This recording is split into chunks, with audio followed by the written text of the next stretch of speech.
In this recording, I'm going to explore the impact of dyslexia on self-esteem. But before I race ahead, I think it's important to just define what self-esteem is. It's self-explanatory for us as adults. It's how much we value, respect and believe in ourselves. But for children, this is a very complex subject, and they wouldn't be able to express or understand that. So from a general psychological consensus, the definition of self-esteem in children is how a child judges their own worth and capabilities. And they factor in how much they believe they are valuable, capable and worthy of love. Now, in the pre-lecture reading, there was this article, How to Raise Children's Self-Esteem from Primary Teach. And the definition that they gave is the gap between a child's ideal self and perceived self. So the smaller the gap, the higher their confidence and potentially the better their performance. Now, when we reviewed the lecture today, we reminded ourselves of this attainment gap. And the attainment gap basically says, as a child goes through school, as they get older, the need to read in order to learn and write to be assessed increases.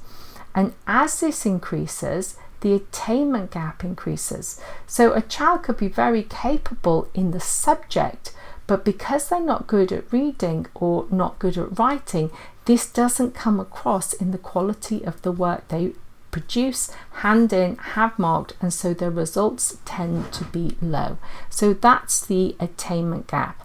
Now, what impact does this attainment gap have on struggling learners?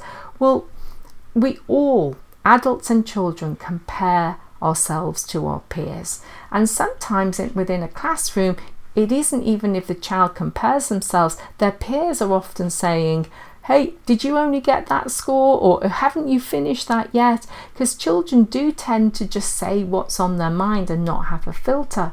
And that comparison of struggling to do something that everybody else finds easy, or the majority find easy, makes people anxious.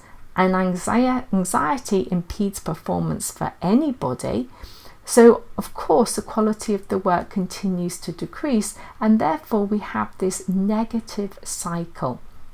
And I would go so far as to say that in my experience, the biggest barrier to success for dyslexic children is their lack of self-esteem. And that sounds ridiculous. You think it would be their poor reading skills, their poor spelling, their poor memory, their poor writing skills. But I've found that it's actually the lack of self-esteem that holds them back. Well, why is that? Well, again, in the review, we looked at the fact that really technology enables students to overcome an awful lot of the deficits they have. And therefore, if you use this technology when taking formal exams, students do tend to do very well. And in order to do that, we talked about how you set children up for success further down the school by these different building blocks to have them prepared.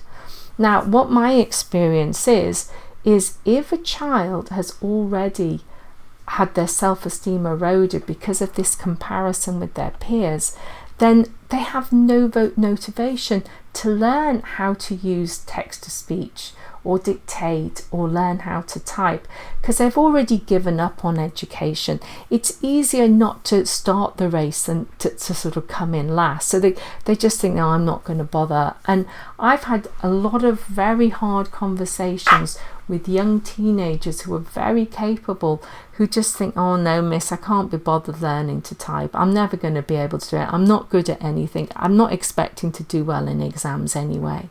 And that breaks my heart, because I know that they're very capable. And that's another reason why working on self-esteem early in primary school is so very, very important before our learners give up and it's harder to turn them around.